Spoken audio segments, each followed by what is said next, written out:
$2 միլիոն արժի ժամանակակից տանկը։ Տանկը ոչնչացնող խրթիլը $60,000։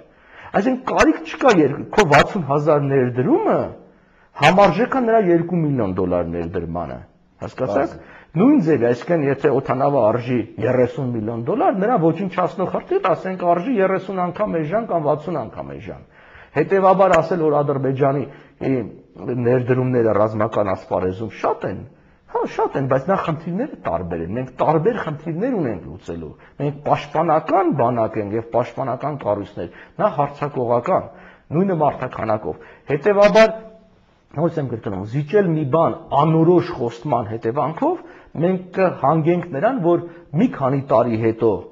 այսինքն պատերազմը կլինի անխուսափելի, որտեղ իրենք էապես ավելի ուժեղացած կլինեն, ելնելով փաստորեն այդ նորից եմ կրկնում պաշտպանական գծի ավելի մեծացումից եւ այլն, մենք իրենց կտանենք գայթակղության, իրենք կսկսեն պատերազմ եւ մենք ստիպված կլինենք պատերազմելու։ Այստեղ մեկ այլ արգումենտ է ներկայացվում,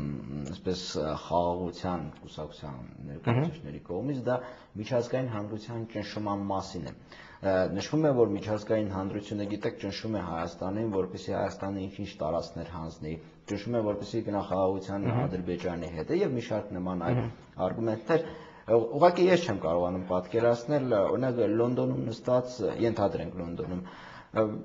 մտածում են, թե ասենք Հորադիսը կամ Ֆիզուլին կամ Քարվաճարը պետք է լինի անպայման հայկական կամ ադրբեջանական։ Իսկ թվում է իրենց համար բոլորովին միևնույն է, ով կարողացավ պահել։ Միգուցե ես սխալվում եմ։ Լայն առումով միևնույն է, բայց ես կուզենայի ճնշումներին անդրադառնալ։ Միջազգային հանրությունը բացահայտորեն, որտեղ դա ասվել է նաև, այսինքն պետքարտուղարի ամերիկյան պետքարտուղարի մակարդակով ճնշում է գործադրում Հայաստանի վրա, որպեսզի Հայաստանը ազատի, ասենք, անօրինականորեն բանտերում գտնվող անձանց։ Եթե չասենք քաղբանտարկալներ, գոնե անօրինական են։ Հայաստանը դիմադրումը բաց չի թողնում, չէ՞։ Եթե Հայաստանը կարող է այդ հարցում դիմադրի, ինչու՞ չի կարող ավելի կենսական հարցով դիմադրի։ Եթե այդքան ոնց որ ասած հանրային կարծիքը միջազգային ճնշումը կարևոր է, ուրեմն նախ առաջին հերթին պիտի զիջեր այդ հարցերում։ Դրանք սուտ պատրվակային խնդիրներ են, նման բան գոյություն չունի։ Ոչ այդ ճնշման այդ ծավալը կա, կա ճնշում, իհարկե կա ճնշում։ Հետո ինչ։ Այսինքն ինչ է նշանակում, որ ճնշում, այսինքն եթե ձեր հարևանը գա հիմա եւ սկսի ինչ որ ճնշում բանեցնել ձեր վրա, ասի տունը դու պիտի տունը տաս, ասես չէ որ չի ճնշի տունը ստամ ես գնամ, կամ խոցելի դարձնեմ իմ տունը, կամ չգիտեմ ինչ, ճնշումը հակա ճնշի։ Հիմա դիմադրելու համար արդեն ուրիշ հարց է, որ դու պիտի ունենաս ներքին այլ իրավիճակ, դու պիտի ունենաս քաղաքական հմտություն, դու պիտի կարողանաս օգտագործել այդ երկրների միջև հակասություններ եւ այլն։ Այսինքն հանձնվելը ամենադյուրին ճանապարհն է։ Դիմադրելը դժվար է, բայց ես նորից եմ կրկնում, երբ որ պետք է լինում, մերոնք լավ էլ կարողանում են դիմադրել։ Այժմ մեր զրույցը դատեն գովազդով, գովազդից հետո վերադառնանք։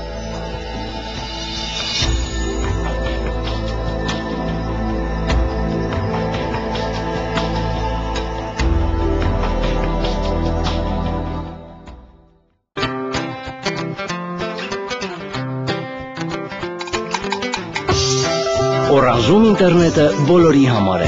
Միացիր ինտերնետ հիմա նոր սակագնային պլանին եւ ստացիր անսահմանափակ ինտերնետ ամսական արդեն ընդամենը 6000 դրամով եւ 1 գիգաբայթ գերարագ ինտերնետի փաթեթ։ Չէ՞ որ լավ բաները բոլորի համար են։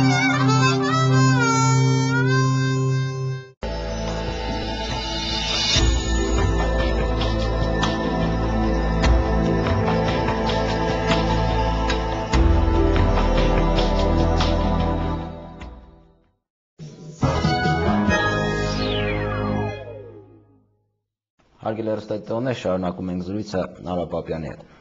Պարոն Պապյան, այստեղ հողերի պատկանելիության խնդրին եմ ուզում անդրադառնալ։ Ադրբեջանը օրինակ անընդհատ ինչ որ տարբեր միջազգային կառույցներում, ՄԱԿ-ում, Եվրախորհրդում եւ այլն ընդունում է ինչ որ բանաձևեր, հետո դրանք թափահարում է, խոսում է այն մասին, որ դրանք ադրբեջանապատկան հողեր են եւ անպայման պետք է վերադարձնեն, ձեր ասած իրավական դաշտ է ներքաշում Հայաստանի։ Հայկական կողմը գրեթե ոչինչ չի անում այս առումով։ Ուզում եմ հասկանալ, մենք շատ վստահ ենք, որ դրանք հայկական հողեր են, թե վստահ ենք, որ ադրբեջանական հողերը եւ վերջիվերջո պետք է հանձնել եւ դրա համար այդքան ջանք չեն թափում, ասենք ՄԱԿ-ում, Եվրախորհրդում եւ տարբեր տեղեր նորմալ մարդիկ պահենք, որպեսզի նորմալ բանաձևեր ընդունվի։ Տեսեք, միջազգային իրավունքի մեջ ցանկացած տարածքի պատկանելությունը որոշվում է տվյալ տարածքի տիտղոսով։ Իսկ տիտղոսը ամրագրվում է միջազգային համապատասխան պայմանագրի կամ այլ միջազգային փաստաթղթի միջոցով։ Եթե դա կենցաղային օրինակի ես բերեմ, բնակարանի սեփականությունը որոշվում է, թե այդ կադաստրով տրված սեփականության վկայականը ում անունով է, ոչ թե ով է տվյալ պահին ապրում այդ բնակարանում։ Հիմա եթե Ադրբեջանը պնդում է, որ այդ տարածքը իր տարածքն է, կամ հայերը օկուպացրել են, իսկ օկուպացրելը նա պիտի փաստի, որ իր տարածքն է։ Այսինքն Ադրբեջանը թող վկայակոչի այսօր մի որևէ իրավական փաստաթուղթ, որով Լեռնային Ղարաբաղի, ասելով ես ավելի մեծ եմ հասկանում, ոչ միայն Լեռնային Ղարաբաղի ինքնավար մարզի տարածքը, Լեռնային Ղարաբաղի եւ ընդհանրապես Արցախի տարածքը որևէ ձևով ամրագրված է որպես Ադրբեջանի մաս։ Անկախ Ադրբեջանի մասն է։ Որպես Ադրբեջանի մաս, որովհետև Ադրբեջանի սովետական սոցիալիստական հանրապետությունը դա պետություն չէր։ Դա վարչատարածքային միավոր էր ՍՍՀ կազմում, եւ այդ ամբողջ տարածքը ՍՍՀ տարածքն էր, ինչպես Շիրակի մարզը, ինչպես Երևանը, Բաքուն, Ղարաբաղը, դա ՍՍՀ էր։ Դա այլ պետություն էր, չկար Ադրբեջան եւ չկար Հայաստան անկախ պետություն։ Իսկ անկախ պետություն եւ Հայաստանը եւ Ադրբեջանը միջազգայինորեն ճանաչված շատ կարճ գոյություն են ունեցել 20 թվականի հունվարից, անկախ այն որ 18 թվականի մայիսին հռչակել էին, որտեղ այդ ժամանակ զուտ ինքնահռչակ են եղել, 20 թվականի հունվարից մինչև ապրիլ Ադրբեջանը, իսկ Հայաստանը 20 թվականի հունվարից մինչև գիտեք դեկտեմբերի 2-ը։ Հիմա այդ ընթացքում չի կնքվել որևէ պայմանագիր, որով Լեռնային Ղարաբաղը ճանաչվել է Ադրբեջանի մաս։ Ընդհակառակը 20 թվականի փետրվարի 24-ին Ազգերի լիգան հատուկ հանձնաժողով իր խորհրդի կողմով որոշել է, որ Հայաստանի եւ Ադրբեջանի, Հայաստանի եւ Վրաստանի սահմանը պիտի հստակեցվի ազգագրական պատկերի հիման վրա, որը նշանակում է, որ ինքնըստինքյան Լեռնային Ղարաբաղը, որ այդ ժամանակ 90%-ից ավել հայեր եւ ավելի մեծ շրջան էր, քան մարզը, հայկական է։ Ինչ եղել է սովետական միության ժամանակ։ Նույնը Նախիջևանը երևի։ Նույնը Նախիջևանը, նույնը Ջավախքը։ Օրինակ Ջավախքի մասին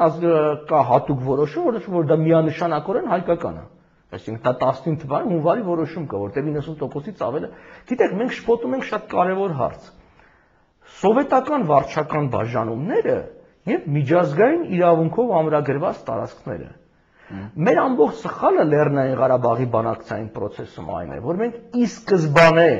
ընդունեցինք, որ կարծեք թե Ղարաբաղը Ադրբեջանին է պատկանում, ու սկսում ենք բանակցել նրանց հետ, որպիսի,